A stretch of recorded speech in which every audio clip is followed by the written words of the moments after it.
Bonsoir à tous et merci de nous renouveler une fois encore votre fidélité ce dimanche 27 avril 2025.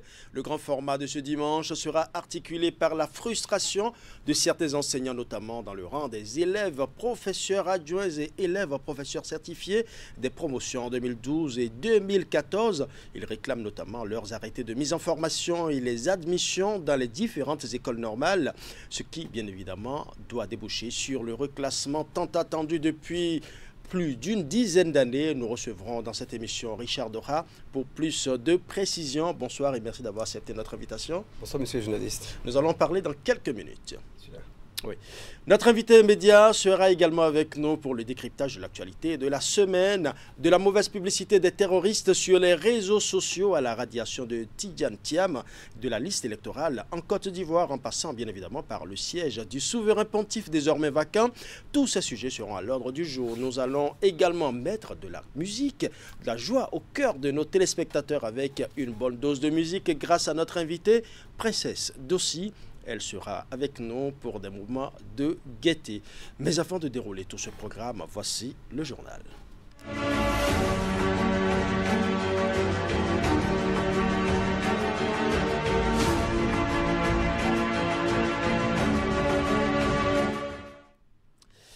Installation officielle d'un conseil supérieur de transition de l'église Christianisme Céleste. Un pas vers la réunification de cette église dont les clivages avaient donné naissance à plusieurs tendances parallèles.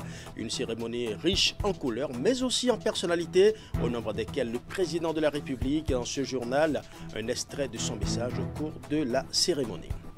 Nous ferons également un tour à l'Assemblée nationale où le président Louis Vlavonou a soumis ce vendredi son rapport d'activité à ses collègues députés. Ce rapport couvre la période du 1er octobre 2024 au 31 mars 2025. Il s'agit du 5e rapport d'activité du président Louis Vlavonou et il a été adopté par 81 voix pour, 28 contre et 0 abstention. Dans un instant, vous suivrez les réactions de quelques députés. Et pendant ce temps, le ministre conseiller à la Défense et à la Sécurité visite quelques infrastructures militaires en construction au Bénin. Il s'agit notamment du nouveau complexe de défense et sécurité d'Abomey-Calavi et d'autres chantiers en cours à la caserne militaire de Dessa à Alada. Voilà pour les titres. Mesdames et messieurs, à nouveau bonsoir. La crise au sein de l'église du christianisme céleste se conjugue progressivement au passé avec plusieurs années de crise ayant donné naissance à différentes tendances. L'église a fait un pas vers l'unité. Un conseil supérieur de transition est officiellement installé ce samedi 26 avril 2025. La cérémonie d'installation s'est déroulée en présence de divers acteurs religieux, des autorités politiques, dont le président de la République du Bénin, Patrice Talon. Je vous invite à suivre un extrait de ses propos. C'est un jour d'émotion, mais je note bien que il serait convenable que je vous dise tout au moins merci.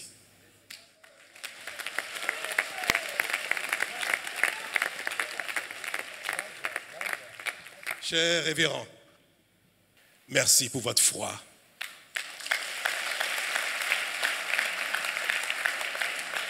En Dieu, en la nature,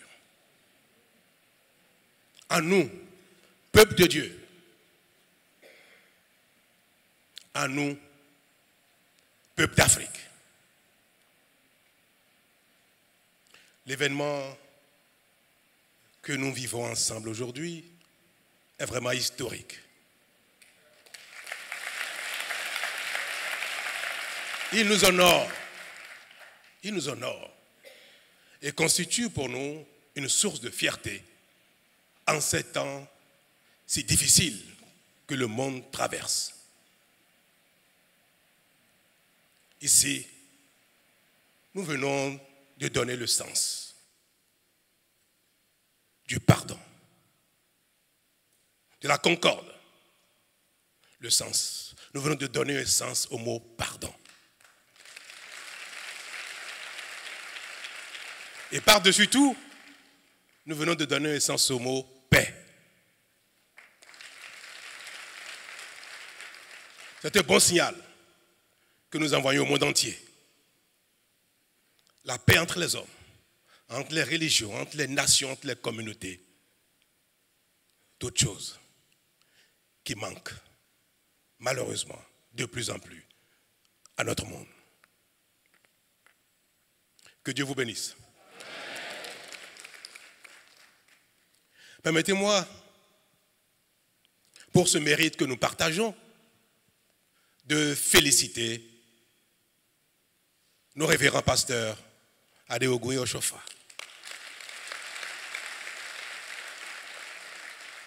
De féliciter les plus hauts responsables de l'Église christianisme céleste au Bénin, au Nigeria, en Côte d'Ivoire, au Togo et partout dans le monde. Je voudrais vous adresser mes remerciements les plus sincères pour la confiance que vous m'avez accordée pour conduire ce processus de réunification de l'Église de Dieu. Je suis particulièrement honoré. Et je voudrais, devant vous, prendre l'engagement de participer personnellement aux travaux devant conduire cette transition jusqu'à son aboutissement. Allons à présent à l'Assemblée nationale où le président Louis Vlavono a soumis ce vendredi son rapport d'activité à ses collègues députés. Ce rapport couvre la période du 1er octobre 2024 au 31 mars 2025. Il s'agit du 5e rapport d'activité du président Louis Vlavono et il a été adopté par 81 voix pour, 28 contre et 0 abstention. Nous allons suivre les réactions de quelques députés. Je voterai contre ce rapport au nom de la démocratie, de la justice, de l'impartialité, de la responsabilité et de la redevabilité que nous devons aux citoyens qui nous ont élus et qui souffrent sérieusement sous la gouvernance dite de la rupture. Parce que je crois fermement encore à une Assemblée nationale indépendante, responsable, juste et fidèle au peuple et non pas à un clan. Je voterai contre ce rapport. J'ai dit et je vous remercie. Monsieur le Président, même nos adversaires, en prenant la parole, vous ont dit merci pour la présentation de ce rapport. Et je pense que si vous n'avez pas les moyens, je vais vous aider à multiplier ce rapport et à le partager dans toutes les écoles de gestion au Bénin pour que nos enfants puissent apprendre à présenter un rapport parce qu'il est clair, précis, concis.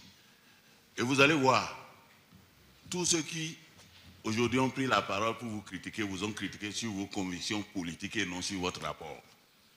On peut les reprendre un à un. Et même ceux qui parlent et ceux qui continuent de parler ne parlent pas de ce rapport parce qu'ils savent qu'ils ne peuvent rien reprocher à ce rapport. Monsieur le Président, je vous remercie et je vous dis déjà que si le vote était secret, vous aurez 100%. Mais à cause de nos convictions politiques, nous allons essayer, chacun en ce qui le concerne, de lever la main pour qu'on voit qu'on a voté contre. Mais si c'était un vote secret, si vous voulez, faites l'expérience, vous allez voir, c'est 100% vous aurez. Merci, Monsieur le Président. Monsieur le Président, au moment où notre pays fait face à des attaques barbares par des individus sur lesquels la civilisation n'a plus prise, vous nous présentez votre rapport et dans la présentation, vous faites preuve de sagesse en commençant par une minute de silence pour nos forces qui sont tombées sur le champ de bataille. Ne serait-ce que par ces gestes, Monsieur le Président, vous réconfortez les Béninois. Vous réconfortez les Béninois. Et donc, puisque vous avez commencé par cela, vous avez vu tout au long des interventions, l'Assemblée n'est pas devenue un comité de guerre. Même ceux qui devaient trouver à redire sur le rapport, ils l'ont fait affleurer, moucheter. C'est tout à l'honneur de tous les députés que nous sommes ici. Monsieur le Président, je vais paraphraser Amadou Kourouma qui disait « Ce ne sont pas par ces discours et ces gesticulations, mais par le silence et le sérieux que le sage se distingue dans une assemblée. » Monsieur le Président, en fonction de l'évolution, vos rapports s'améliorent. Il faut avoir le courage et l'honnêteté de le reconnaître. C'est à votre actif, c'est à l'actif de vos collaborateurs. Monsieur le Président, je m'en voudrais de finir sans souligner votre sens de management qui allie disponibilité, écoute et dialogue. Je veux pour preuve la manière dont vous avez géré les griefs soulignés notamment à l'issue de l'adoption de la loi sur la chefferie traditionnelle. Comme vous l'avez souligné dans ce rapport, et le peuple béninois est témoin, vous avez pu trouver du temps pour les différentes personnalités du monde traditionnel aux différents groupes ethniques. Ils ont été écoutés, entretenus et rassurés de la prise en compte de leurs préoccupations dans les discussions à l'occasion de révisions futures. Cela a eu le résultat que vous avez constaté, Monsieur le Président. Et pendant ce temps, le ministre conseiller à la Défense et à la Sécurité visite quelques infrastructures militaires en construction au Bénin. Il s'agit notamment du nouveau complexe de défense et de sécurité d'Abomey-Calavi et bien d'autres chantiers en cours à la caserne militaire de Dessa à Alada. Voici le compte rendu. Le ministre conseiller à la Défense et à la Sécurité, Rachid Gbadamassi, fait sa première descente au complexe de défense et de sécurité d'Abomey-Calavi en construction. Ici, le taux d'avancement des travaux est de 47%. Nous avons ici la DTPR, qui est la direction technique de la police, et nous avons également le bâtiment tel que l'ENSA, l'École nationale supérieure de l'armée.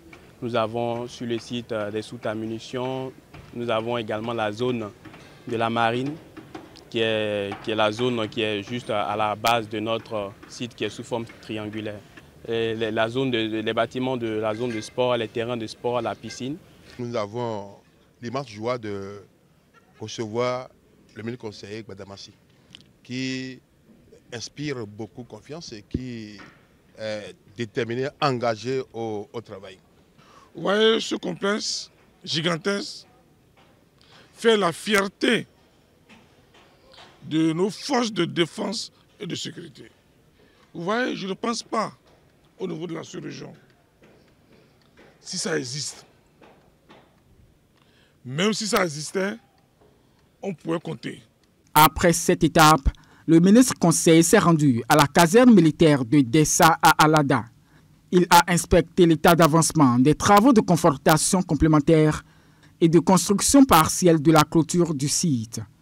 Les travaux sont subdivisés en 4 lots, dont la construction d'une salle des fêtes, la construction de logements pour la relaxation des soldats qui reviennent du front, la construction d'une piste d'entraînement des paracommandos et celle de la soute à munitions. Nous pouvons dire que nous sommes probablement à un taux de 58% pour un délai de consommation de 55%. La fin des travaux est prévue pour le 15 août de cette année. Je peux conclure que vraiment que nous sommes satisfaits. Mais tant qu'il reste à faire, quelque chose a été fait. Et c'est pas si quelque chose a été fait qu'il reste à faire. Ce qui reste à faire présentement, nous allons évaluer, nous allons faire le point. Le ministre conseiller a également mis l'accent sur la vision et les actions du chef de l'État visant à moderniser les infrastructures militaires au Bénin. Sécurité toujours, cette fois-ci avec la police républicaine qui renforce les capacités opérationnelles de son personnel sur la gestion de crise. C'est à travers une session de formation qui a mobilisé les acteurs clés de la chaîne de gestion de crise et catastrophes de la ville de Nati Tengou. Elle s'inscrit dans le cadre du projet PRONO-PAOP qui est mis en œuvre par l'agence belge de coopération internationale ENABEL sur financement de l'Union européenne. C'était du 22 au 25 avril 2025. Et tout ce renforcer les capacités opérationnelles des acteurs clés de la sécurité et de la gestion des urgences afin d'améliorer leur réactivité et leur coordination en cas de crise. Tel est l'enjeu principal de cette session de formation initiée par la police républicaine dans le cadre du projet ProNorPaop, un projet financé conjointement par l'Union européenne et l'Agence belge de coopération internationale ENABEL. Nous sommes réunis ici dans le cadre de la gestion de crise.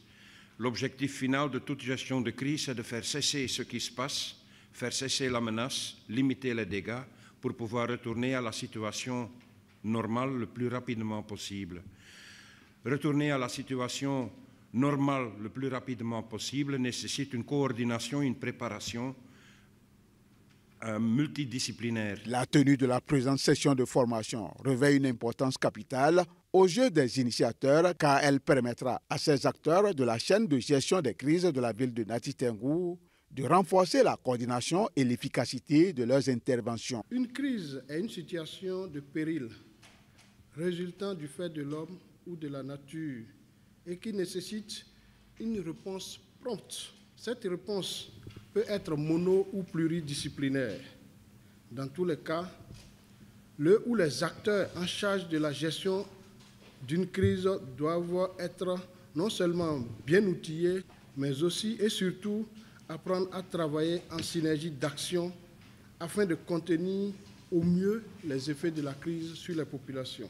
Au regard de la pertinence du thème, objet de cette formation, l'autorité préfectorale exhorte les participants à plus d'engagement pour en tirer un grand profit. Je suis convaincue que les échanges et les simulations que nous aurons à vivre ensemble seront enrichissants et permettront à chacun d'entre nous d'acquérir les réflexes nécessaires pour gérer les situations complexes.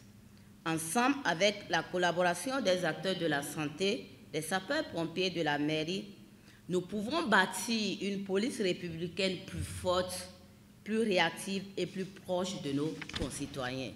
Le présent atelier n'est que le début d'un cycle. Plusieurs autres sont prévus dans les tout prochains jours pour renforcer davantage les capacités opérationnelles des agents de la police républicaine.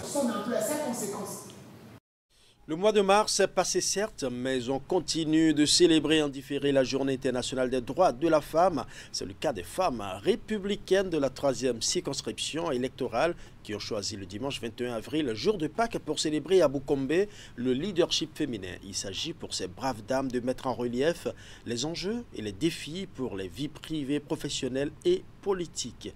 Voici le compte rendu. C'est un accueil des grands jours qui a été réservé à la délégation du Bloc républicain, conduite par le président Abdoulaye Bio-Tchane dans la cité des Tatars, accompagné pour la circonstance de l'honorable Barthélémy Kassa et des deux autres députés BR de la 3e circonscription électorale.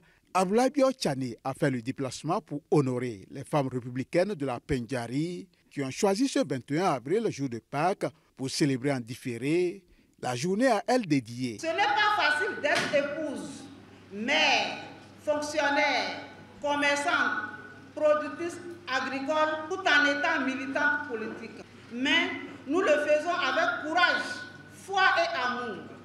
C'est pour cela que je voudrais saluer notre président, son Excellence, M. Patrice Talon, qui a toujours placé la femme au cœur de l'action publique. Je voudrais aussi saluer avec reconnaissance le ministre d'État Abdoulaye Bio-Tchane ici présent. Leadership féminin, enjeux et défis de conciliation pour des vies privées, professionnelles et politiques, c'est le thème de cette journée. Et pour parvenir à leur leadership, ces femmes républicaines peuvent d'ores et déjà compter sur l'honorable Barthélémy Kassa qui entend bouger les lignes dans les tout prochains jours. Aux femmes de la 3e circonscription électorale, que ce soit Boukombe, Kobri, Materi, Tandieta, dans les prochains conseils communaux, on n'a pas besoin de talons pour nous dire qu'il y aura des femmes partout. Il nous a montré la voie, nous sommes obligés de le faire. Cette journée n'est pas seulement une formalité. Elle n'est pas seulement un symbole. Elle doit motiver les femmes de Boukoumbe. Mais nous avons fait beaucoup de choses parce que nous croyons aux femmes. Le président Patrice Talon croit aux femmes. Au regard de la ferme détermination de ces femmes républicaines de la Pendjari, plus rien ne devrait arrêter le cheval blanc cabré dans sa folle course vers la prochaine victoire. Alors présent à Bopa pour la fête identitaire dénommée Gogo, une fois encore, les fils et filles de cette localité ont honoré ce rendez-vous annuel. Les festivités étalées sur plusieurs jours ont pris fin dimanche dernier par des réjouissances populaires précédées d'une messe d'action de grâce. Narcisse Alossé pour le compte rendu. Entre tape amicale et éclat de rire, ils perpétuent ici une tradition. Celle du vivre ensemble voulue par leurs aînés il y a 65 ans avec la fête baptisée Gogo. Des retrouvailles fraternelles qui chaque année jouissent d'une bénédiction divine à travers la célébration eucharistique. Acclamons la parole de Dieu.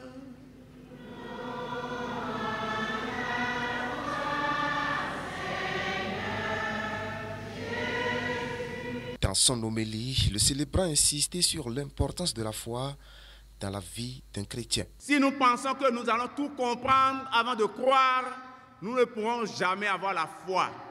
Il faut croire pour comprendre et comprendre pour croire davantage.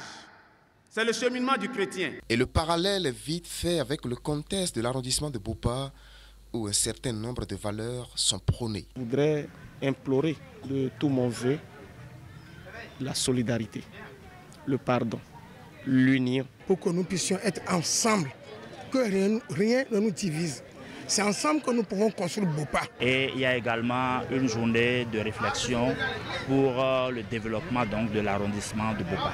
En somme, construire Bopa et cette fête identitaire Gogo offre à tous les fils de la localité l'occasion de consolider cet engagement. Derrière les journées de réflexion, il y a eu des réjouissances populaires qui ont mis tout Bopa en ébullition. Oui, tous les 14 villages de l'arrondissement Bopa ont connu une certaine effervescence. Parce que nous avions fait le tour vers nos frères du plateau. Nous sommes passés dans les villages, nous avons vu comment ça se passe. Nous avons compris que tous nos frères du plateau et ceux du bord du lac ont un regain de satisfaction, d'amour pour notre arrondissement. Divers jeux ludiques complètent le menu de ce rendez-vous annuel, clôturé traditionnellement par le partage d'un repas entre frères et amis et parfois des pas de danse pour se défouler. Ce sera tout pour ce journal, mais le grand format se poursuit. Nous recevrons dans quelques minutes Princesse Dossi, cette voix sublime qui enchante dans l'univers musical. Elle sera sur ce plateau pour une fois encore émerveiller ses fans. Nous aurons également droit au décryptage de l'actualité de la semaine avec Eric Kouchikol, notre invité média. Il est déjà dans nos locaux. Et puisque nous parlons invité, recevons tout de suite Richard Dora. Il est professeur adjoint, coordonnateur adjoint du collectif des élèves, professeur adjoint et élève professeur certifié des promotions 2012-2014. Voici l'invité de la semaine.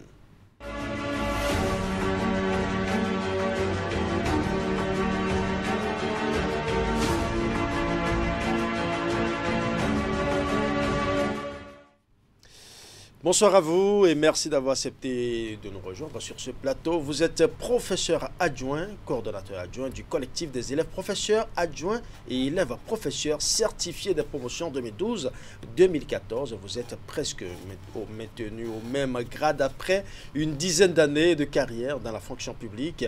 En 2022, vous avez organisé une conférence de presse pour demander une formation à l'école normale supérieure. Votre cri de détresse a été entendu par le gouvernement. Vous l'avez finalement eu, mais apparemment, ça grogne toujours dans le rang des collègues. Que se passe-t-il réellement? Merci, monsieur le journaliste. En réalité, nous devons commencer d'abord par remercier le gouvernement pour avoir écouté notre cri de cœur en 2022, soit il y a 3 ans. D'accord. Même si cette formation est intervenue à un moment où nous perdions déjà espoir. Les thèses disent quand vous recrutez normalement 3 ans après, on peut vous mettre en formation et après vous recrutez. D'abord, vous intégrés dans le corps, il y a formation, il y a intégration et il y a reclassement. Afin que vous puissiez commencer par jouir de votre grade réel en tant que fonctionnaire. Mais la formation est quand même venue. Elle est venue en 2022, soit 8 ans, 10 ans après. En réalité, nous sommes ceux de 2012, ça fait 13 ans aujourd'hui qu'ils travaillent. 2014, ça fait 11 ans qu'ils travaillent aujourd'hui. Et 2016, récemment, ça fait, disons, 9 ans qu'eux aussi ils travaillent. Et maintenus au même salaire jusqu'à présent. Voilà un peu le tableau un peu sombre que nous avons avec nous. Vous parlez des arrêtés de mise en formation des ACDPE 2012-2014. De quoi s'agit-il exactement? Voilà. En 2022, quand on mettait en formation, en temps normal, de façon ponctuelle, on devrait accompagner ça en même temps des arrêtés. Il n'y a pas de formation sans arrêter de mise en formation. Nous avons fait la formation depuis 2024. Jusque-là, on attend les arrêtés qui ne sortent pas. Nous avons été dans la foulée reçus en audience le 4 février 2025 au cabinet du ministre. Nous avons été reçus par les cadres compétents. Il y avait le CTAAS qui était là, il y avait le SGM, il y avait aussi le DISG qui était là, ils nous ont reçus. Ils nous ont confirmé et rassuré que oui, tout est en bonne voie. Il y avait 10 arrêtés en cours, dont 5 déjà aux finances. Donc, prêt pour la signature, et 5 à la publique qui, après là, iront aussi aux finances pour être signés. Ça veut dire que la procédure est amorcée quand même. Logiquement. Ça veut dire et que donc, ce n'est que quelques 2 jours, 2-3 jours après, enfin, sous peu, nous les aurions. C'était alors le 4 février 2025 que nous avons, puisqu'on a tellement attendu que nous avons dit, bon, il faut qu'on aille voir ce qu'il faut se passer réellement. On y était. On a dit non, ce n'est plus question de jours. Sous peu, d'abord 5 vont sortir. Et progressivement, une semaine après, quelques semaines après, on aura les 5 qui restent. Jusqu'aujourd'hui, statu quo. Et ça ne dérange personne dans la République. C'est à la limite suicidaire, sorcelleresque, parce que maintenir des cadres de ce pays qui travaillent les enseignants, parce que quoi? Parce que l'enseignement, l'éducation, elle dire, et comme la sécurité, la santé, l'un des socles principaux sur lesquels il faut s'appuyer pour le développement. Oui. On sait que selon vos revendications, jusque-là, les titres d'admission ne sont pas encore rendus disponibles par les différentes écoles normales. Est-ce que cela dure habituellement? Normalement, non. C'est pourquoi nous disons qu'il y a quelque chose qui ne va pas. Je disais tout à l'heure que personne ne semble s'en soucier parce que le truc est à plusieurs niveaux. Pour déposer les dossiers, on parle d'intégration. Parce que dès que vous passez, on vous recrute sur les diplômes comme la maîtrise, la licence, on vous met en service et qu'on vous forme, vous devez normalement passer à la réintégration, j'allais dire, à l'intégration dans le corps. Le corps des PC pour certifier, le corps des PA pour le professeur adjoint. Donc, et pour avoir droit à ça, il faut d'abord avoir en main ces arrêtés de formation, on parle, avoir les décisions finales d'admission des jeunesse, les diplômes et toutes les pièces qu'il faut ajouter pour aller déposer son dossier. Qu'est-ce qui, selon vous, bloque la publication de ces titres d'admission? Nous trouvons que c'est toujours la lenteur administrative, parce que, je sais pas, on a été à l'école normale pour nous renseigner un peu, bon, qu'est-ce qui ne va pas, mais on n'a toujours pas un mot fixe sur, oui, c'est ça, d'ici 2 ou 2 de la cité, rien. Pour eux, on peut comprendre, parce que, eux aussi, ils vont dire, mais ce que vous envoyez vers nous en formation même, jusqu'à présent, plus de 3 ans après, même pas même vous arrêtez la formation. Donc, si le mal est déjà à la racine, on ne peut pas s'attaquer au feu. C'est vrai que si les deux sortent ensemble, aujourd'hui, nous pourrons prétendre à être réintégrés, reclassés et pouvoir jouer réellement du fil de travail. Parce que 13 ans de travail, ça fait la moitié de la carrière. Mais toujours au même salaire, au même grade. C'est dangereux. Et que proposez-vous au gouvernement en charge de l'enseignement secondaire? Alors, nous proposons, pour le moment, premièrement, la signature, vraiment sans délai au besoin, c'est-à-dire diligente, des arrêtés d'information, des EPA, EPC 2014, 2012, 2016, parce que là aussi, ils sont concernés. Il y a la sortie des décisions définitives d'admission des diplômes dans les ENS, que ce soit Porto-Novo, Tengou et le Ce qui n'est jusque-là pas encore officiel. Vous voyez, la sortie de la note de service appelant à déposer expressément les dossiers pour l'intégration des corps des PC et des PA. La célérité dans les travaux de reclassement afin que les ayants droit puissent avoir leurs avenants et jouir de leurs avenants. Il y a aussi une autre question, l'épineuse question de 4 ans passés en contrat à de déterminer, jamais pris en compte. Oui. De quoi s'agit-il précisément? Très bien. En réalité, quand on vous prend, vous travaillez pour l'État, il n'est pas question que vous passiez 4 ans dans le vide. Encore que les tests ne l'ont pas dit. C'est en flagrante violation des tests de la République que, en voulant reclasser ceux qui étaient admis sur CAPES et BAPES, eh bien, on lui a coupé 4 ans, 2014 à 2016, 2017, 2018, on a coupé.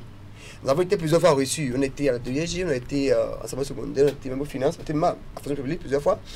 Où les tests ont été, puisqu'il s'agit de la loi 2015-18 du 27 août 2015 portant statut général de la fonction publique, qui stipule dans son article 293 que les salaires des agents contractuels du droit public de l'État font l'objet d'une augmentation par période de 2 ans.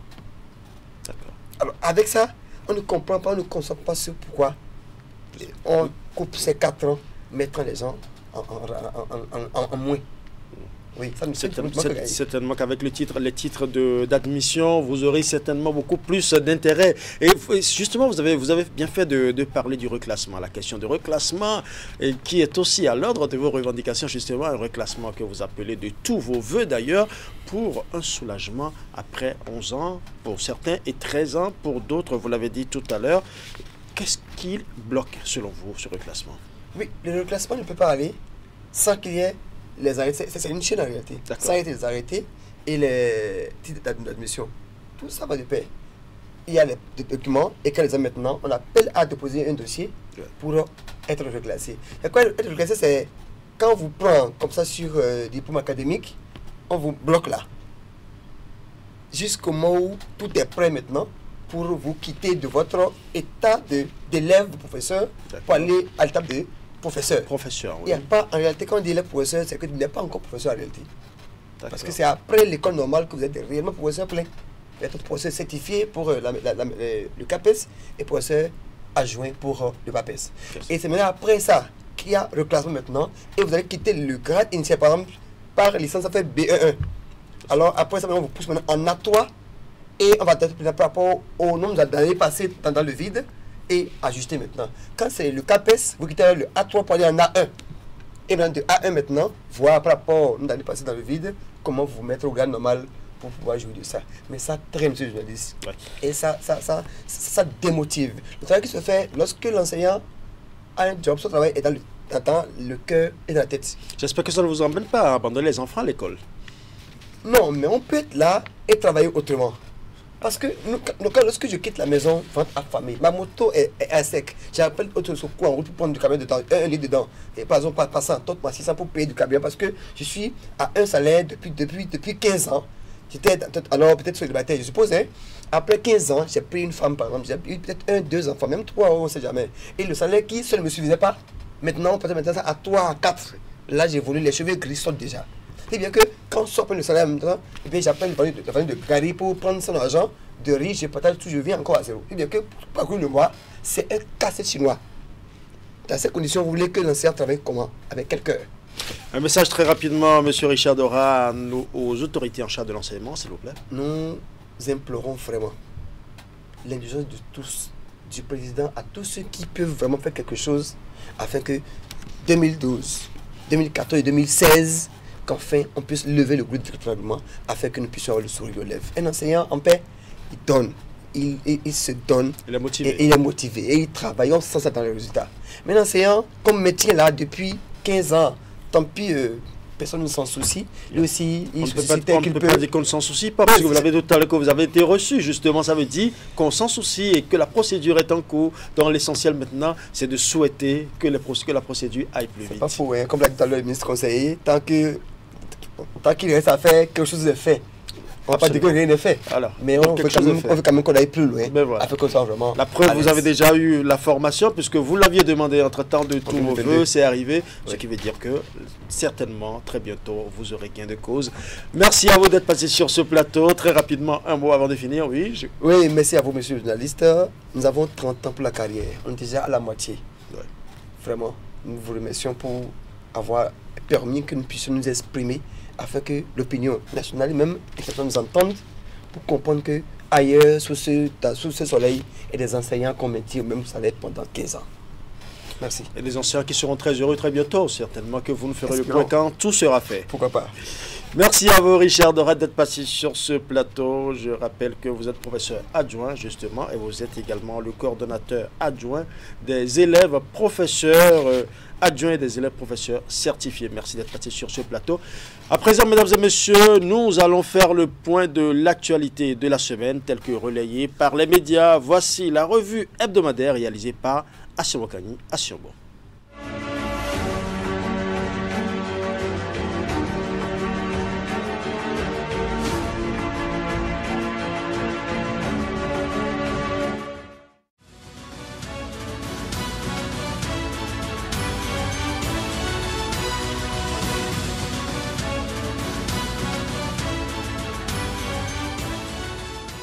C'est la revue de presse hebdomadaire. Le gouvernement se prononce enfin. C'est le titre qu'affichait Fraternité dans sa parution du jeudi pour informer que Wilfried Léandre Ngbeji, porte-parole du gouvernement, a réagi aux attaques terroristes qui ont eu lieu le 17 avril 2025 dans la partie septentrionale du pays. C'est à la faveur du point de presse du Conseil des ministres du mercredi 23 avril 2025. Une réaction qui était sans doute attendue de tous. 54 décès dans le rang des forces armées béninoises, c'est le bilan qu'a rendu public le porte-parole du gouvernement des attaques meurtrières au point triple et aux chutes de Koudou. Il a par la même occasion présenté les condoléances du gouvernement aux familles touchées par les attaques. Wilfried Léandre Ngbeji n'a pas manqué d'exprimer la compassion du gouvernement aux foyers touchés par le drame. Chaque enfant du Bénin qui meurt, c'est toute la nation qui souffre, fait savoir le porte-parole du gouvernement. Aussi a-t-il salué le courage des soldats engagés dans l'opération Mirador en vue du maintien de la sécurité du pays. Il a également exhorté les fils du pays à ne pas baisser les bras face aux attaques terroristes dont le pays est victime, notamment dans la partie septentrionale. Bénin Intelligent renchérissait que Wilfried Léandre Ngbeji a exprimé avec émotion et sans gravité les condoléances de l'État aux familles endeuillées et à l'ensemble de la nation. Il a souligné la nécessité de renforcer les capacités militaires et a appelé à une coopération régionale accrue pour prévenir de telles attaques à l'avenir. Malgré les défis, Wilfried Léandre Ngbeji a affirmé la détermination du gouvernement à ne pas céder face au terrorisme. Tôt ou tard, nous vaincrons, a-t-il assuré. Les soldats qui sont tombés, pointait la presse du jour, rapportant le porte-parole du gouvernement. Ce sont nos enfants, ce sont nos parents, ce sont nos amis. Il est difficile d'en parler, mais quand on sait les efforts que nous déployons sur ces fronts-là, pour que le pays tienne et ses enfants aient le courage de donner de leur vie pour nous défendre, on n'a pas de raison de baisser les bras. Et justement, pour y arriver, informait le matinal, l'armée béninoise envisage de concilier toutes les couches de la société dans la lutte contre le terrorisme. À ce titre, le chef d'état-major général des forces armées, le général de division Fructueux Baguidi et une délégation du haut commandement militaire a pris langue avec la communauté Peul de l'Atakora au cours des échanges. Les hommes en uniforme ont exprimé leurs attentes dans la perspective de relever le défi sécuritaire. Les membres de la communauté Peul sont venus des communes de Materi, Kobli, Bukumbe, Tanguieta, Natitengu, Kéru, Kwandé et Peunko selon la hiérarchie militaire. La coproduction de la sécurité paraît nécessaire dans ce contexte de la montée des actes du terrorisme. Elle compte aussi sur la sincérité et la franche collaboration de ses interlocuteurs pour combattre ce fléau. Cette initiative du général de division Fructueux Baguidi vise à créer une proximité avec cette communauté pour renforcer l'armée qui travaille pour assurer la sécurité des citoyens. Analyse le journal. Et pour doper le moral à la troupe, indiquait la nation, des médailles de la défense nationale échelon bronze ont été attribuées à 130 militaires, parmi lesquels des officiers et sous-officiers militaires du rang à Porga. Une reconnaissance de la bravoure de ces éléments engagés dans l'opération de sécurisation du territoire au nom de ses camarades. Le capitaine Aboubakari Samari exprime sa reconnaissance pour cette prestigieuse distinction qui vient couronner leurs efforts et leur engagement au service de l'armée. Cette médaille, nous la recevons avec humilité, mais aussi avec fierté. Le geste du haut commandement est pour nous une source d'inspiration et de motivation renouvelée dans la poursuite de notre mission avec encore plus d'ardeur. Nos pensées vont à nos frères d'armes, collègues qui ont mené cette lutte avec nous jusqu'au sacrifice suprême. Nos remerciements vont à l'endroit du chef suprême des armées, du haut commandement militaire et de nos chefs à divers niveaux. Leur exigence, leur confiance et leur soutien sont des piliers de notre progression vers l'atteinte de nos objectifs. Pour le progrès, face à cette tragédie, la communauté économique des États de l'Afrique de l'Ouest a réagi dans un ton particulièrement ferme. Dans un communiqué, elle exprime une profonde consternation et une vive indignation. L'organisation condamne avec la plus grande fermeté cet acte barbare et lâche qui vise une fois de plus à semer la terreur et à déstabiliser nos États membres. Le président de la commission de la CEDEAO, Omar Alieu Touré, a tenu à adresser un message de compassion et de soutien aux familles endeuillées et aux blessés.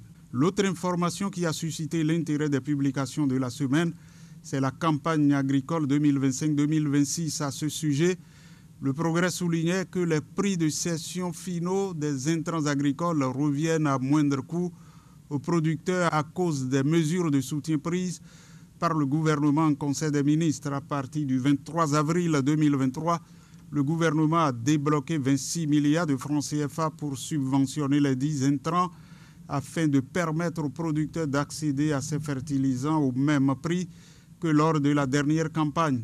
Bénin Intelligent ajoutait que pour la campagne agricole 2025-2026, le gouvernement entend poursuivre cet engagement malgré un contexte international encore tendu. La presse du jour s'est intéressée à la CIPI et informait que dans un communiqué signé par Letonji Béton, la société d'investissement et de promotion de l'industrie annonce le lancement le jeudi 24 avril 2025 d'une opération d'achat de soja à l'échelle nationale. Les producteurs et détenteurs de soja peuvent désormais vendre directement leur stock, soit dans les communes productrices, soit à la zone industrielle de Glodjibé. Un dispositif de paiement immédiat est mis en place pour garantir des transactions rapides et sécurisées sans recours à des intermédiaires. Et puis, Fraternité abordait dans la semaine la protection et droits des femmes au Bénin pour écrire que sous la gouvernance du président Patrice Talon, la femme en béninoise bénéficie d'une attention particulière traduite par une série d'actes structurants.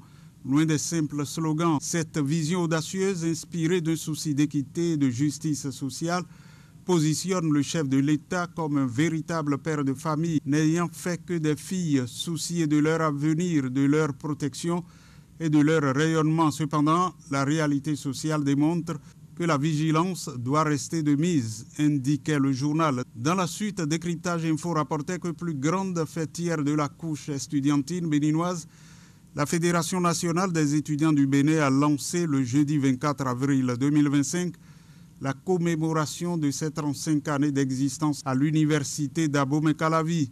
Sous le thème 35 ans de résilience et d'impact, la FNEB au service de l'étudiant, cette commémoration entend projeter la mémoire militante d'un mouvement qui n'a cessé de se réinventer en dépit des contextes changeants. Marius Tchomakou, président de la FNEB, a tenu à replacer cette commémoration dans le sillage des combats historiques de la fédération. Depuis sa création, la FNEB s'est forgé une identité forte, bâtie sous des principes clairs. La défense des droits matériels et moraux des étudiants, la promotion de la démocratie universitaire, l'exigence de justice sociale et de transparence, le rejet des compromissions et des manipulations politiques. Les anciens de la FNEB présents à l'occasion n'ont pas manqué d'appeler la jeune génération à l'ouverture d'esprit et à l'acceptation de l'autre en dépit de la divergence d'opinion.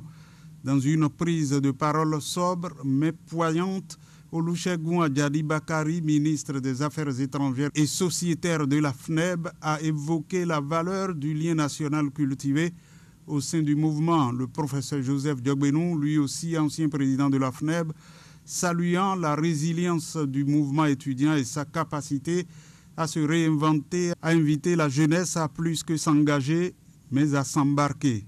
C'était la revue de presse hebdomadaire. Merci de me retrouver dimanche prochain.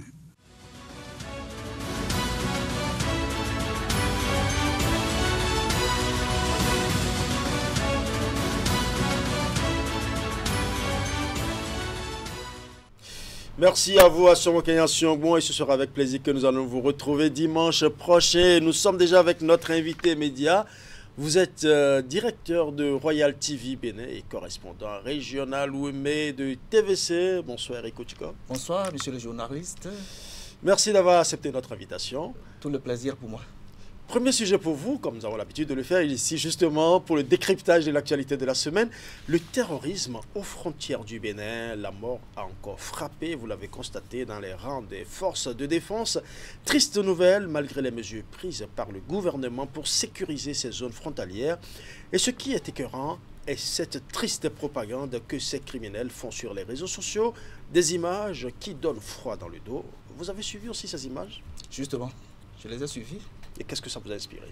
Vous savez, lorsque vous êtes famille d'un force de l'ordre tombé, la main en main, et vous tombez sur ces genres de vidéos et vous les regardez, je vous dis, vous serez encore plus traumatisé. Ce n'est pas bien de voir ces vidéos sur les réseaux sociaux, mais là, il faut aussi dire que le gouvernement a donné plus de temps avant de réagir parce que l'événement s'est produit il y a un temps et ces terroristes qui n'ont ni foi ni loi ont pris le temps de filmer ces actes barbares et puis ce sont des gens souvent qui agissent un peu juste pour traumatiser et comme je l'ai dit, est-ce que selon vous, ce sont des images à partager? Parce que là, je quitte les terroristes ont envoyé les images, mais les images ont été partagées justement. Nous avons remarqué que très vite, les vidéos sont devenues virales. Est-ce que ce n'est pas faire plus de mal aux familles des victimes? Imaginez un peu le choc d'un parent qui voit son enfant se faire exécuter par des hommes sans foi ni loi. Justement, c'est pas bien de partager ces vidéos-là. Et déjà, nous avons constaté que d'autres communications ont commencé par être faites pour mettre en garde ceux-là qui partagent ces genres de vidéos parce que vous êtes parent, vous tombez sur cette vidéo-là, comme je l'ai dit tantôt, vous êtes plus traumatisé, vous avez le mal est encore là, vous n'avez pas encore digéré et subitement vous voyez ces genres de vidéos. Je pense que ce n'est pas une bonne chose et le gouvernement doit prendre des dispositions, n'est-ce pas, pour éviter, sinon pour amener ces gens-là qui partagent ces genres de vidéos à mettre fin à cette pratique qui n'est pas une bonne pratique. C'est une pratique à éviter parce que ce n'est pas bien. Vous êtes déjà parent, vous êtes famille d'un force de l'ordre qui est parti et vous tombez sur cette vidéo. Je crois que c'est pas. C'est devenu une habitude aujourd'hui. Vous savez, aujourd'hui, de plus en plus, les gens n'attendent vraiment plus pour vérifier ou du moins se voir un peu le choc que cela peut faire. Dès qu'on a une image, on partage et même déjà, vous voyez, avec les accidents qui se passent, c'est devenu une habitude pour beaucoup de personnes. Dès qu'on voit une image, on partage, on ne veut même pas savoir ce que ça peut faire. Est-ce que ça peut toucher? Est-ce que ça peut créer un choc émotionnel à d'autres? On ne veut pas le voir, mais souvent c'est ça. Et que dire alors de cette guerre de chiffres qui a circulé? Les Assagnats ont eux-mêmes publié leurs chiffres et c'est plusieurs jours, je dis bien plusieurs jours après que le gouvernement nous sort des chiffres officiels. En tant que journaliste professionnel, quelle lecture faites-vous de cette situation? Le gouvernement béninois a failli.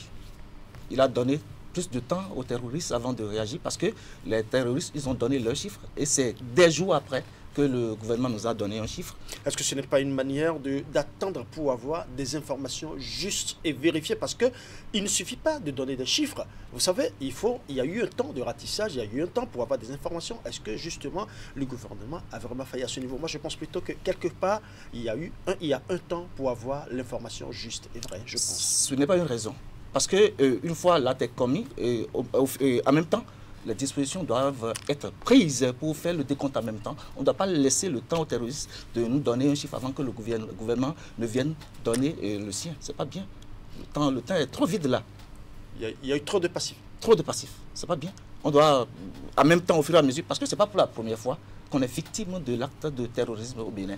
Donc les dispositions doivent être prises pour, au fur et à mesure, faire le décompte, donner le chiffre en même temps, en attendant que les terroristes nous donnent les leurs. Est-ce que ce n'est pas aussi une stratégie pour ne pas choquer? Ah, là, seul le gouvernement a ses raisons. Sinon, on entend un chiffre très haut, et c'est après que le gouvernement vient donner aussi ces chiffres choqués. Non, l'irréparable est déjà fait. Donc il n'y a plus acte de choquer là. Le choc est déjà là. Donc ce n'est pas pour choquer. au fur et à mesure, quand il y a ces actes-là, que nous ne le souhaitons plus, le gouvernement doit en même temps monter au créneau. Communiquer en même temps pour éviter les chiffres de contradiction. Ouais. Deuxième sujet pour vous, Eric Kouchiko, mort le pape, vive le pape, c'est ce qu'on dit habituellement. Et le pape François s'en est allé, il a été rappelé à Dieu dans sa 88e année. Avant de parler de sa succession, que retenez-vous de ce pape que certains appellent le pape des pauvres? Le pape François est perçu comme un réformateur audacieux au sein de l'Église catholique. Il a prôné la pauvreté, c'est un pape des pauvres. Il a aussi mis l'accent sur la miséricorde, la justice sociale et beaucoup d'autres choses. C'est aussi le pape qui a ordonné la bénédiction, si je peux m'exprimer ainsi, des couples homosexuels. Donc on peut aussi garder ça là de ce pape-là. Toutefois, c'est un pape qui a laissé son nom dans les annales de l'Église catholique romaine et aussi dans le monde entier. Oui. Déjà, le siège vacant est constaté avec la fermeture du compte de Vatican et les bureaux du souverain pontife. Il en sera ainsi jusqu'à la prononciation de la fameuse phrase « Habemus Papam ». Des probables successeurs, il y en a beaucoup. En tout cas, 18 cardinaux africains participeront au conclave chargé de désigner le prochain pape. Déjà, il y a 2 qui se démarquent du lot, le Ghanéen Peter Turkson, considéré comme un proche de François, et le Congolais de la RDC, Frigolin Mbogo Bessogoum, qui est aussi l'une des figures emblématiques de l'Église catholique en Afrique, mais qui quand même a critiqué la décision du pape François de permettre la bénédiction des couples de même sexe. Est-ce que nous sommes déjà à l'ère du pape noir?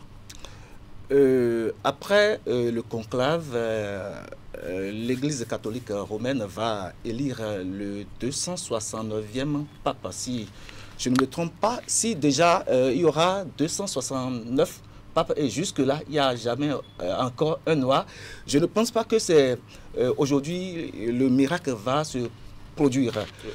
Pourquoi une fixation autour du noir? Non, justement parce que les papes, les autres, ils sont trop racistes. Si on devait avoir un pape noir, le cardinal Bernardin Danty l'aurait pu être. Parce qu'il a participé au conclave avant, ça doit être après la mort du pape Jean-Paul II, je me rappelle plus. Oui. Voilà, il a participé, mais finalement, il n'est pas élu. Je ne sais pas si le miracle va se produire. Encore que dans le passé, nous avons appris qu'il y a une prophétie qui est là et qu'il peut y avoir un pape noir de peau ou d'acte, là je ne saurais le dire, mais jusque-là, je ne suis pas sûr qu'un noir peut être pape aujourd'hui. Ouais.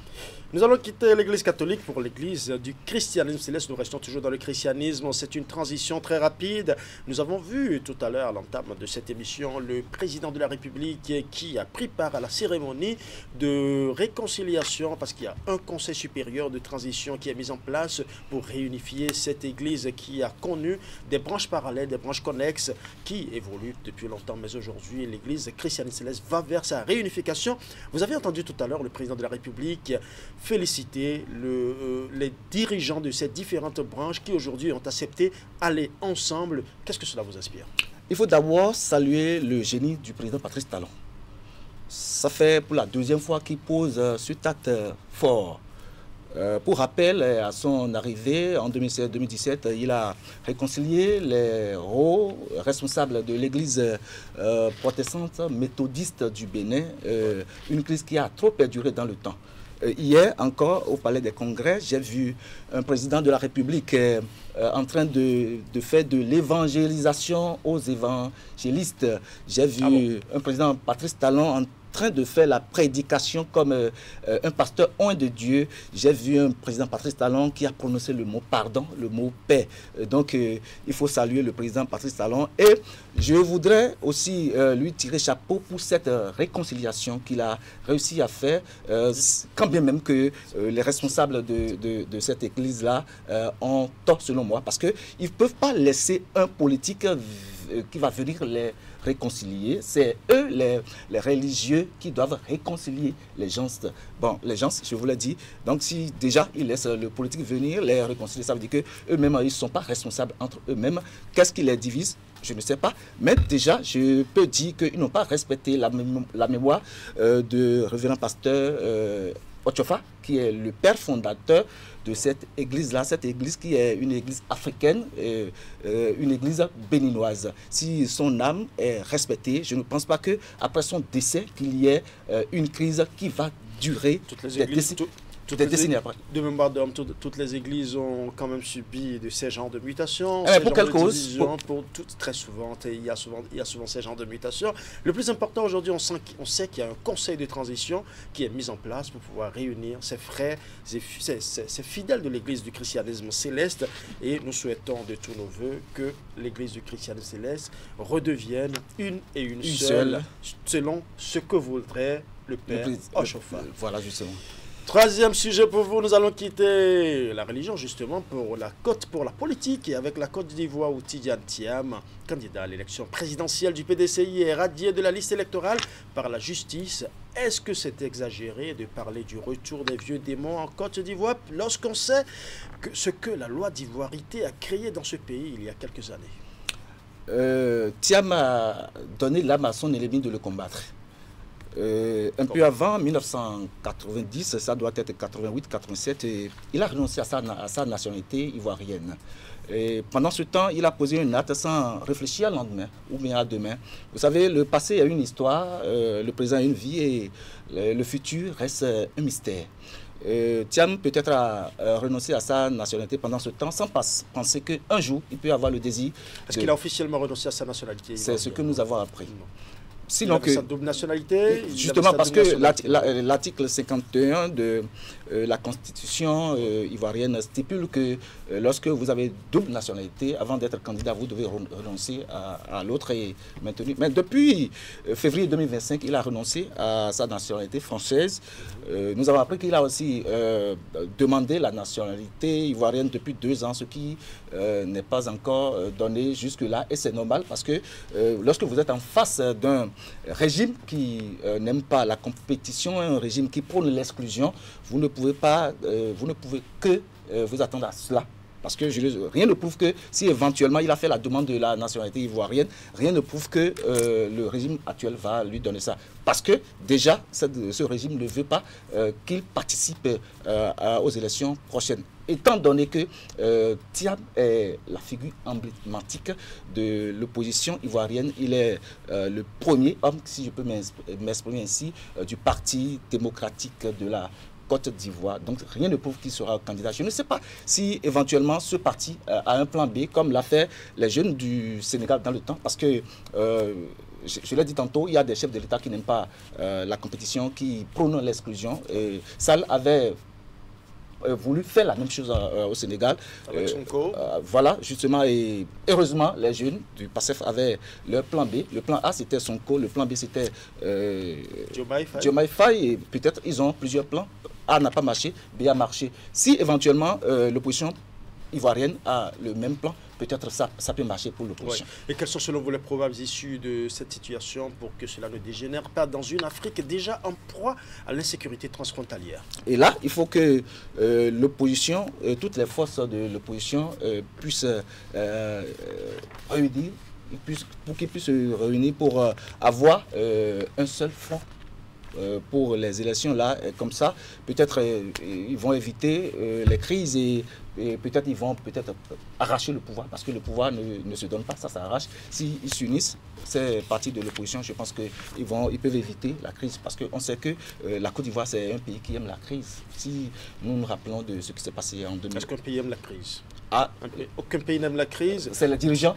Disons plutôt que la crise survient, mais on fait en sorte de l'éviter. Justement, mais il faut aussi dire que les dirigeants ivoiriens aiment la crise. Parce que si nous devons nous référer à ce qui s'est passé en 2011, où au finish, les gens ont fini cette course à la CPI, la cour créée pour les Noirs. Vous voyez, donc c'est un peu ça.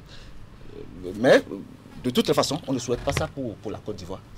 On ne souhaite pas ça pour la Côte d'Ivoire. On retient cette phrase avec vous, Eric Kouchiko. Merci d'avoir accepté notre invitation. Tout le plaisir était pour nous de vous recevoir. Bon retour chez vous. Merci à vous, M. Gaba. Eh bien, nous allons à présent dresser le tapis rouge pour la grande dame qui fera notre plaisir dans les prochaines minutes. Dans un instant, la paire va changer la vie de ce couple. Mais bébé! Oh, de rien, Marie. Des lunettes trop chic. Votre test de vue gratuit et la qualité internationale à partir de 19 000 francs CFA. La paire, voir clair, ça va vous plaire.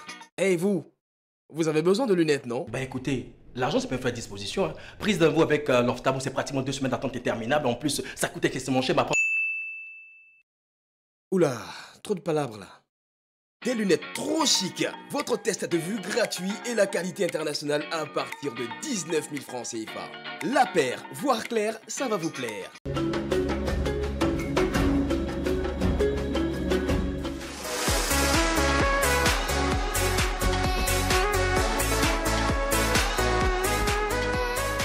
Votre émission de divertissement démarre désormais. Sachez que nous allons prendre ensemble ce rendez-vous mercredi, jeudi et vendredi à partir de 12h sur les antennes de Canal 3 Bénin.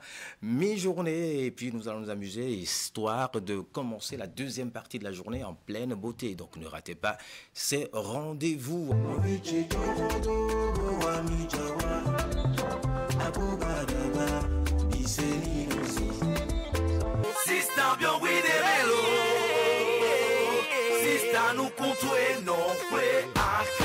Le doyen Jean-Louis Azé. Bonjour à toute l'équipe de production et de diffusion. Et merci et bonjour à vos millions de téléspectateurs qui vous suivent en ce moment.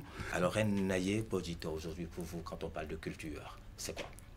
C'est l'essence qui aide à se connecter aux sphères que nous ne voyons pas. Simplement que c'est mon bandito, si vous êtes d'accord de vous faire appeler bandito. Petit bandit, c'est bon? C'est mon voyou trop. Quand vous entendez Ablavi chanter, quand elle fait de la capella, je lui dis souvent, mais on a fait de la chorale. Pourquoi tu ne sors pas quelque chose, un opus? Pourquoi tu chantes pas? Elle dit non, Dada, je vais attendre un peu. Ça casse, et d'un coup je me casse.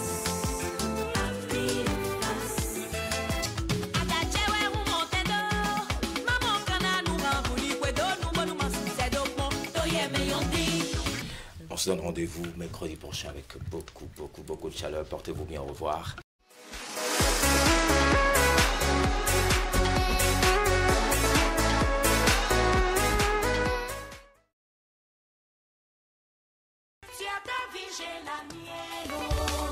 Général, ça dit Bouka.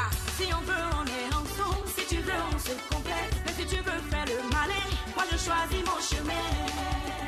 Tonton, c'est firme télécom. Que Dieu te... Si on veut, on est ensemble. Si tu veux, on se complète. Mais si tu veux faire le malin, moi je choisis mon chemin.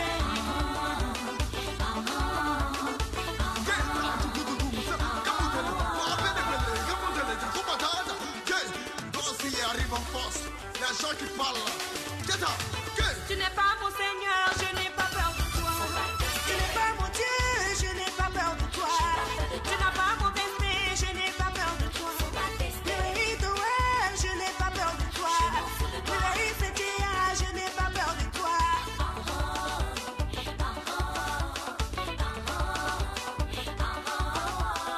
Rispico, mas moto, masego.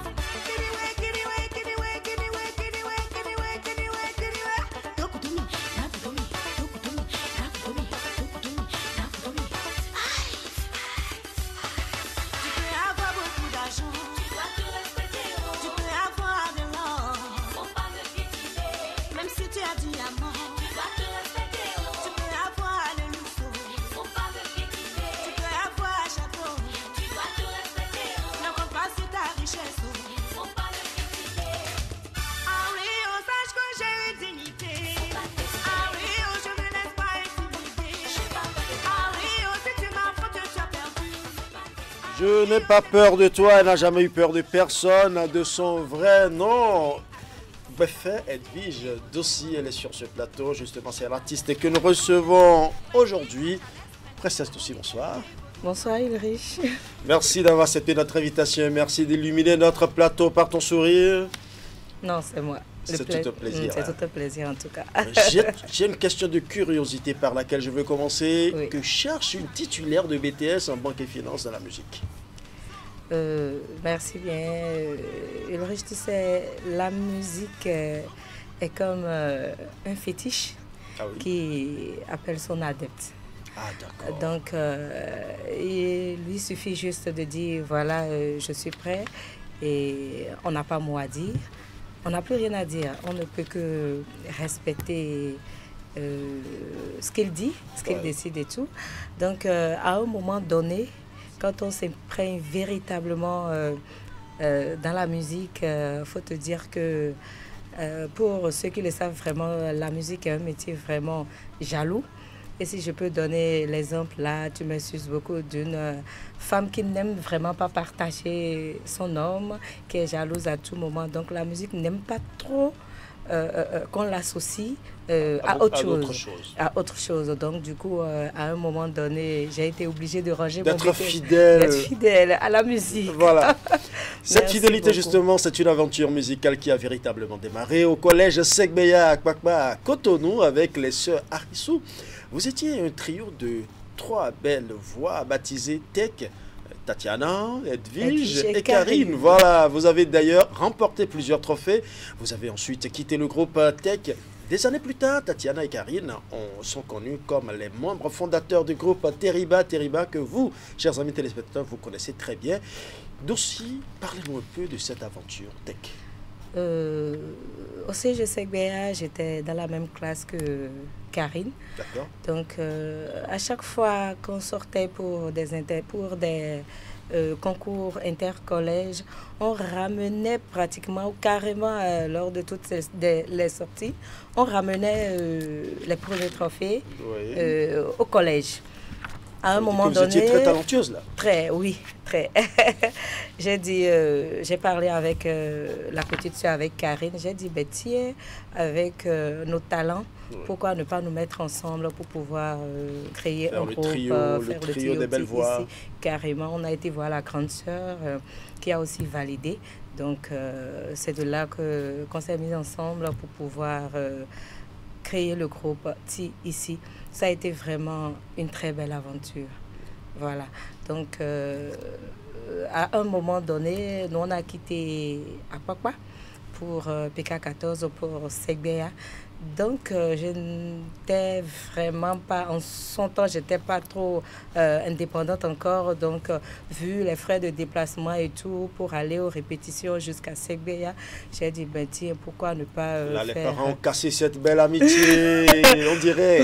Pourquoi ne pas faire carrière solo? D'accord. Voilà, d'où la sortie de Enowadio. Voilà. Vous êtes la benjamine d'une famille de 7 enfants. Oui. Vous n'avez pas eu une enfance très radieuse, je le dis, parce que je sais de quoi je parle. Votre père a été rappelé à Dieu. Alors que vous étiez encore dans le ventre de votre mère, vous avez grandi chez votre grand-mère à Natitengu, là, dans le nord du Bénin justement. Et vous aimiez déjà depuis ce temps fredonner des airs tristes, surtout quand votre mère vous manquait. Et parlant justement des airs tristes, voici la chanson qui vous a hissé très vite dans le monde musical. Un single sorti en 2006 et que beaucoup de Béninois apprécient fortement. Enowadio, la qualité des images n'est pas tout à fait parfaite, mais quand même nous allons suivre.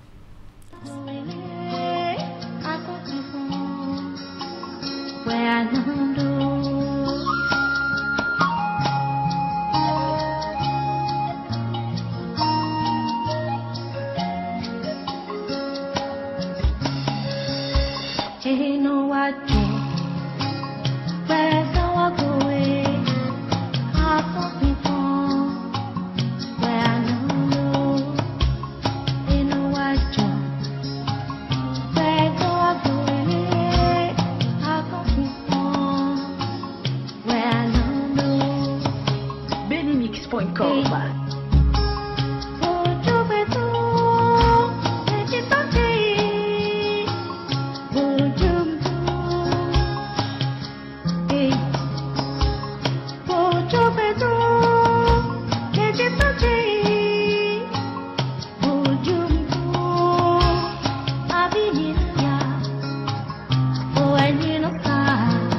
Wadjo, c'est le clip qui a lancé Dossi. C'est vrai qu'elle était bien, elle chantait déjà, mais c'est là que véritablement on a senti qui est Dossi.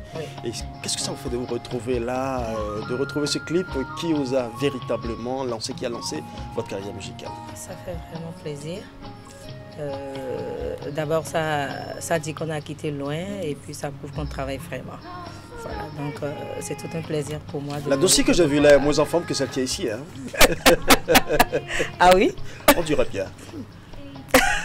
Entre-temps, la maternité a eu le temps de passer par là. Ah oui, voilà. Plusieurs fois. Et bien, selon mes investigations, vous avez deux idoles de la musique africaine.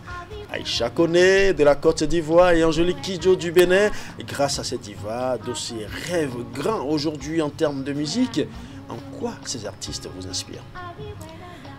D'abord, il faut te dire que si tu as vraiment commencé la musique dans notre temps, si tu es artiste de notre trempe, tu dois vraiment, si tu travaillais vraiment, il faudrait que tu commences d'abord par les interprétations de ces deux icônes. Pas que ces deux icônes, mais il y en a encore et encore. Il faut te dire qu'il y a pourquoi précisément ces deux, Aïcha Koné et Angélique Kidjo? Aïcha Koné, de par son style vestimentaire, vous allez voir souvent dans mes clips, la manière dont je m'habille, elle valorise vraiment la femme africaine et tout. Maman, de par sa voix, son travail, elle est vraiment décidée et tout. Donc à part ça, je crois qu'il y a également la maman Sena Joy, qui je fais un coucou au passage, qui me conseille beaucoup. J'aime bien ce qu'elle fait aussi. D'ailleurs, elle m'inspire. Et puis, tout dernièrement, il y a eu la grande sœur, paix à son âme, Zoulé. Oui, voilà, qui je fais également. Voilà, un coucou au passage. Voilà. Ouais. Après le succès de votre single Wadjo que nous avons suivi tout à l'heure, qui était juste venu par passion, parce que c'est par passion que vous l'avez chanté justement. Oui. Voilà. Oui. Et vous avez finalement décidé de faire carrière dans la musique et ce sera avec Guru Records. C'est ainsi que vous sortez le premier album en 2007, un album baptisé Remerciements, sorti d'ailleurs le 1er juin 2007. Le remerciement, c'était pour qui? Ah ben voilà, pour la petite histoire, on a souvent l'habitude de dire que l'argent volé ne profite pas, n'est-ce pas? C'est clair. Voilà. Donc, en son temps, à mon âge, pour aller en studio, faire sortir un truc, je n'avais rien sur moi pour payer le studio, les musiciens et tout. Donc, paix à son âme, ma grande sœur, l'aînée de la famille, elle vivait à Abidjan, en Côte d'Ivoire. Donc, je l'aidais dans son commerce de bijoux et tout. Quand elle avait besoin de bijoux, elle m'envoyait les sous pour que je puisse lui envoyer en retour les bijoux. À un moment donné, quand je savais vraiment que je voulais aller en studio, elle a envoyé les sous, mais sans vous mentir, je l'ai détourné. Je lui ai dit que voilà, je ne sais vraiment pas là où j'ai déposé les sous, là où je les ai mis et tout. Ça, ça c'est un péché. Ça, c'est un grave péché. Voilà, bon, je le lui ai dit après. Confessez-vous au Père Ulrich. Allons-y. Je le lui ai dit après. Elle a dit, bon, ok, c'est pas grave, tu l'as fait. Et non, on a vu, ça a marché. Et tu es vraiment la fierté de toute la famille. Donc, à elle, je disais, merci beaucoup. Vous avez vu l'argent que j'ai chopé? Vous avez vu ce que ça a fait?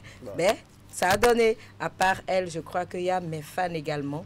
Les parents, il y a également des parrains, puisque chez nous au Bénin, c'est quand tu as du succès, c'est quand tu as vraiment le vent en poupe, que tu as également des gens qui te tendent la main. Mais quand ça ne va pas, on le sait, quand ça ne va pas, bon, je laisse ce côté, mais c'est à eux tous, à tout ce monde-là que je dédiais ce second album, que je disais merci. Merci. Voilà. Et en 2009, vous lancez votre deuxième album, Ago, et ce sera sans Guru Records. En 2012, vous sortez votre troisième album qui vous a permis de faire le tour de plusieurs villes importantes du Bénin pour répondre sur scène à des sollicitations des nombreux fans. Vous avez travaillé avec l'Improd de Willy Mignon, à qui nous rendons hommage ici sur ce plateau. Ensemble, vous avez lancé un message fort contre le harcèlement sexuel. Vous vous en souvenez? Oui. Ben voilà. Nous allons également rafraîchir la mémoire à nos... On l'a même fait à Abidjan ensemble. Ok. Ça a été fait à Abidjan. Nous allons rafraîchir la mémoire à nos téléspectateurs en jouant justement harcèlement sexuel. En Afrique qui va devenir avocato. Il y a plein de femmes en Afrique qui veulent devenir des docteurs. Il y a plein de femmes en Afrique qui veulent devenir directrices.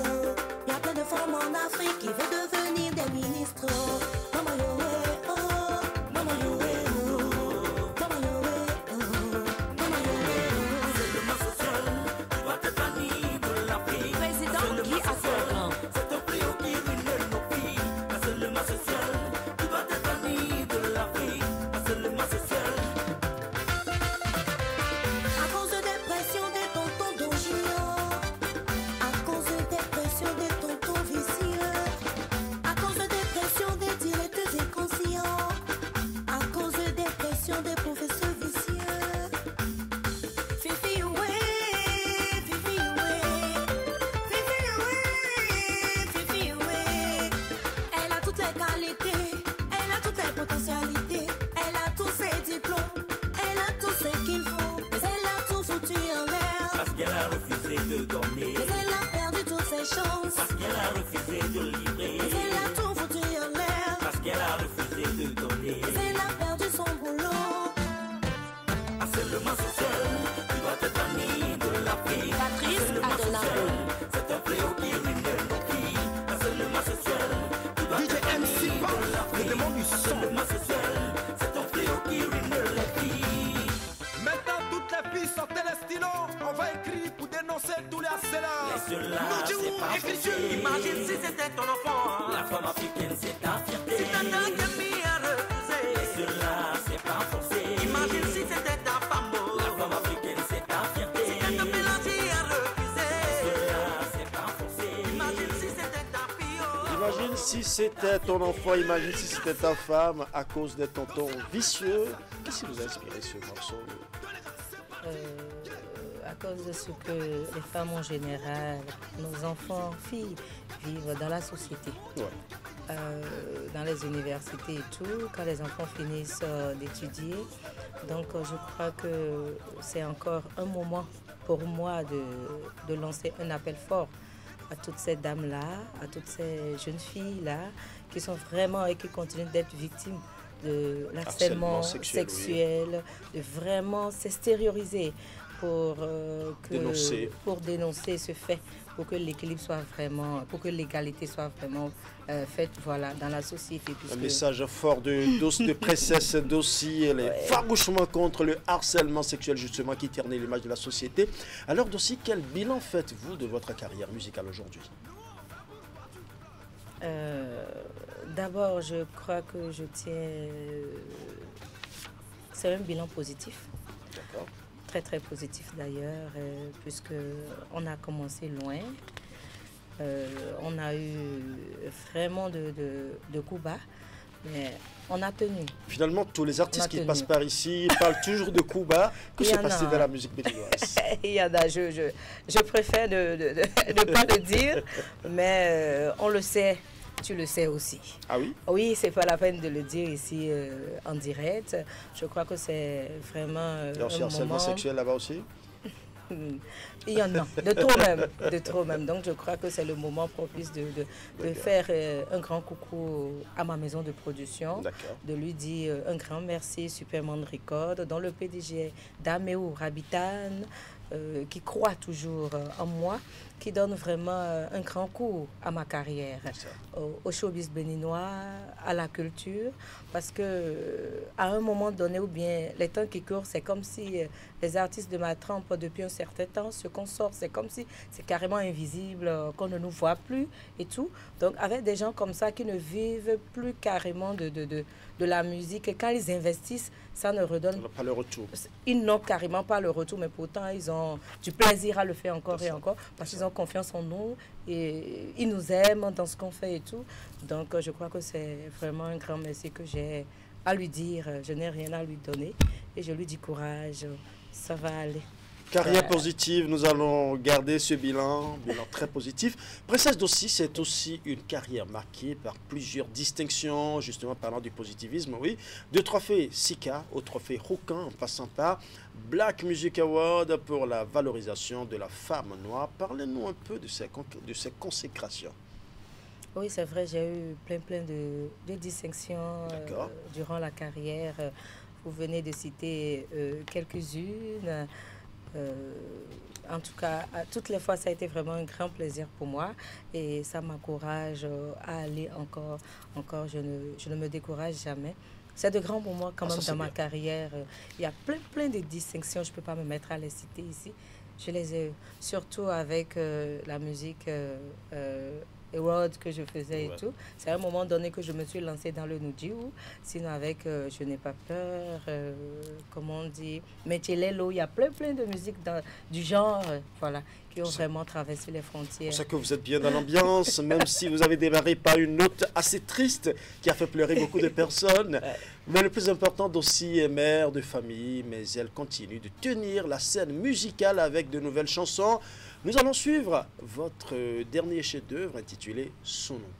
Son nom, ça veut dire homme, hein? Ça veut dire homme. Homme. Oui, enfant. D'accord, nous allons suivre rapidement avant de revenir. Il a tout ce qu'il faut, c'est pour lui, moi je vois dada. Mon homme c'est mon drapeau. Tout comme mon père, il supporte mes caprices, me protège du danger. À la fois l'eau et le feu, je l'admire. Mon homme est free, il pressent quand ça ne va pas. Dans mon silence, il voit ce que je cache. Me rassure, me prend dans ses bras. Mon homme endure, mais ne laisse pas couler ses larmes. Pour ses enfants, il est toujours là. Il sait comment braver l'orage.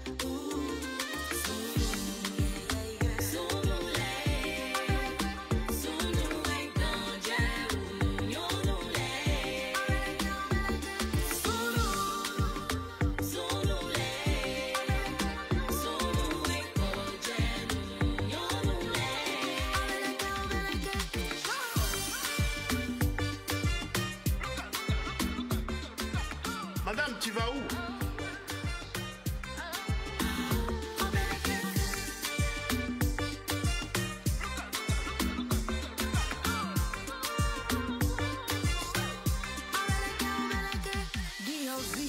Atuna suwei wi borotanu wea Era wani chiwi Banono kake les keke pora Waido de anonoe Non te jano de bome de hoa monose Ena wa venue Waido de anonoe Non te jano de bome de hoa monose En tout cas Mon homme est free Il pressent quand ça ne va pas Dans mon silence il voit ce que je cache Me rassure, me prend dans ses bras Mon homme endure mais ne laisse pas couler ses larmes. Pour ses enfants, il est toujours là. Il sait comment braver l'orage.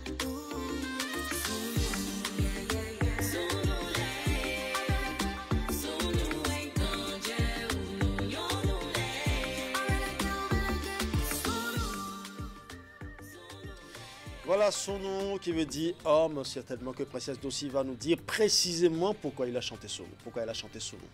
Merci bien. J'ai chanté son nom parce que on a souvent l'habitude de remarquer que ce n'est que les hommes qui mettent en triomphe leur chérie. Donc à un moment donné, je dis, mais tiens, l'homme, qu'on le veuille ou non, il est le pilier de la famille. Et on voit, à moins qu'on ne veuille le dire, on voit vraiment ce que nos hommes fournissent comme effort. Et à un moment donné, il faut avoir le courage de le dire, de le leur reconnaître, de mettre également nos hommes en triomphe. D'où la sortie de Sounou. C'est rare, hein, très souvent, ce sont les femmes qu'on voit. On estime que c'est la femme qui est partout. Toute une année, tu vois carrément... D'ailleurs, la femme a beaucoup de dates à célébrer dans l'année. La seule date des hommes, à des moments donnés, ça passe inaperçu. À des moments donnés, ça passe inaperçu. Donc, carrément, dites-vous que je suis votre avocate défenseur. Ouais. Voilà. Et le papa qui prend toujours des épines juste pour permettre à sa famille d'être à l'aise. Vous valorisez l'homme. Oui. Voilà. Tous les hommes par ma voix vous disent merci. Merci à toi également. Et je te dis, parlant de Sounou, j'ai un cadeau pour toi. C'est juste un petit truc. Tu vas l'accepter pour faire plaisir à madame. Voilà. C'est quoi déjà? Ça là, c'est Sounou. C'est un petit chante. Wow, Il a écrit Sounou là-dessus. Wow, Voilà. wow. Il y a également. Ah, mais là. Voilà. Oh, mais c'est beau. C'est très beau. Merci, Voilà. merci à vous. Petit truc derrière, c'est fini. Ekpa, c'est mon slogan. Voilà. C'est fini. Ekpa. Voilà. Ah, d'accord. Donc, ah ben là, on sera très heureux. Merci Dossi pour ce beau cadeau. Merci d'être véritablement. C'est un plaisir. Cela nous touche profondément. Eh bien, de nouvelles chansons en instance au vrai. Quels sont les projets à court et à long terme? Merci bien. Je crois que comme projet, d'abord, je suis pratiquement à la fin. Bon, je ne vais pas dire j'ai fini avec le studio, mais il y a également des chansons, il y a plein de singles qui sont déjà sortis, mais bientôt c'est la sortie du 5e album. Donc on est également en pleine tournée, bientôt dans l'Union européenne il y aura une petite tournée médiatique, voilà, donc en son temps on vous le dira, après la sortie de l'album, vous le savez déjà, il y a un projet également à part avec mes deux sœurs, Camille et Pélagie. Je crois que ce projet a commencé, c'est carrément un album. Il y a également un concert qui est en vue. Donc, bientôt, je crois. Un trio. Un trio, voilà. Donc, il y a plein de projets là. Je sens que vous risquez de mettre feu au pays à cette allure-là. Vous ne serez pas déçus, en tout cas. Voilà. Nous sommes à la fin de cet entretien aussi. Nous allons apprécier la belle voix de notre artiste. Elle nous propose une petite prestation a cappella. Et sincèrement, j'ai envie qu'elle chante Sounou. Si vous ne voulez pas, ben écoutez, vous serez obligé de subir ma dictature. Ben voilà, je la laisse quand même improviser. Il a tout ce qu'il faut. C'est pour lui, moi, je en dada. Wow. Mon homme, c'est mon drapeau. Ah, Obéleke. Tout comme mon père, il supporte mes caprices, me protège du danger, à la fois l'eau et le feu, je l'admire. Mon homme est free, il pressent quand ça ne va pas, dans mon silence, il voit ce que je cache. Son nom l'est, son nom est gandje, non l'est. Dio vi, à ton assoé, oui, borotano, wea, et. Et dans le chihui, anodoka quelqu'un parent. Et dans des anodowe, nous t'éjons des bommes de quoi mononcer. Et dans l'avenue, et dans des anodowe. En tout cas, mon nom est free. Merci beaucoup. Oh, merci à vous, chers amis téléspectateurs. Merci d'avoir partagé ce moment justement de joie et de gaieté avec notre artiste Princesse Dossi qui est avec nous actuellement. Ce fut un grand plaisir pour nous de vous recevoir sur ce plateau.